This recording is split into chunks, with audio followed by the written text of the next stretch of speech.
Assalamualaikum warahmatullahi wabarakatuh. Perkenalkan, nama saya Sahrul Fikri Ferryusidin dari Program Studi Manajemen kelas 6A dengan NPM 2301013. Video ini dibuat untuk memenuhi salah satu tugas mata kuliah Manajemen Strategik dengan dosen pengampu yaitu Bapak Adi Robert Setiana SDMM.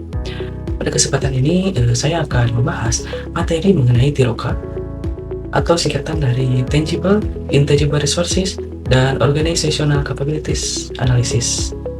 Mari kita mulai ke pembahasannya. Dalam manajemen strategi, perusahaan tidak hanya perlu memperhatikan kondisi di luar perusahaan, tetapi juga harus memahami kondisi di dalam perusahaan itu sendiri. Hal ini dikenal sebagai analisis lingkungan internal.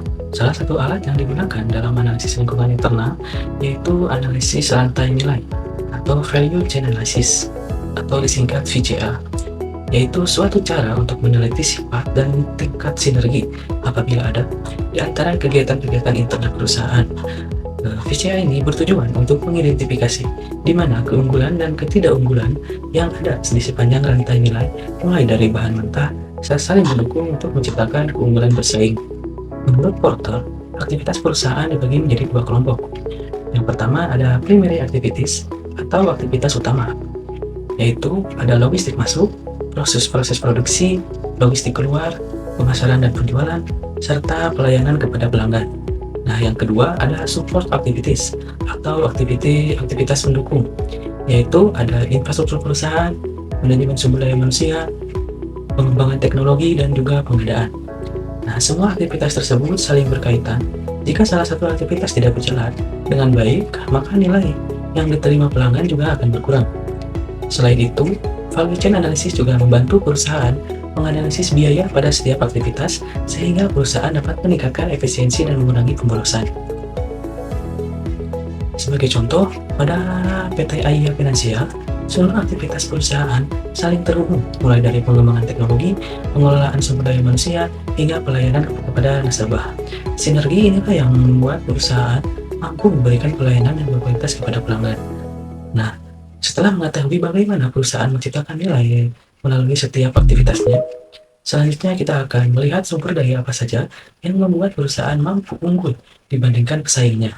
Analisis tersebut dikenal dengan nama TIROKA. Nah, TIROKA ini merupakan singkatan dari Tangible, Intangible Resources, dan Organizational Capability Analysis. Analisis ini digunakan untuk menilai apakah sumber daya yang dimiliki perusahaan benar-benar mampu menjadi keunggulan pesaing. Konsep dasar TIROKA adalah Result Based View atau RBV yang menjelaskan bahwa keberhasilan perusahaan tidak hanya dipengaruhi oleh kondisi pasar, tetapi juga oleh sumber daya dan kemampuan yang dimiliki perusahaan. Sebagai contoh, bayangkan ada dua toko pakaian yang berdiri berdampingan. Lokasinya sama-sama strategis, harga produknya hampir sama, namun salah satu toko selalu ramai pelanggan. Hal tersebut bisa terjadi karena pelayanan yang lebih baik, suasana yang lebih nyaman, dan pelanggan sudah percaya terhadap kualitas produknya. Nah, dalam TIROKA ini terdapat 3 jenis sumber daya utama. Yang pertama ada tangible resources, yaitu sumber daya yang dapat dilihat dan disentuh secara langsung. Nah, yang kedua ada intangible resources, yaitu sumber daya yang tidak berwujud. Yang terakhir adalah organizational capabilities, yaitu kemampuan perusahaan dalam memanfaatkan seluruh sumber daya yang dimilikinya. Nah, setelah mengetahui sumber daya perusahaan, langkah berikutnya adalah menilai apakah sumber daya tersebut mampu menjadi keunggulan bersaing. Penilaian ini menggunakan konsep FRIEND, yaitu singkatan dari valuable, yang artinya sumber daya tersebut memberikan manfaat bagi perusahaan. Yang kedua ada rare, artinya sumber daya tersebut dimiliki oleh sedikit perusahaan.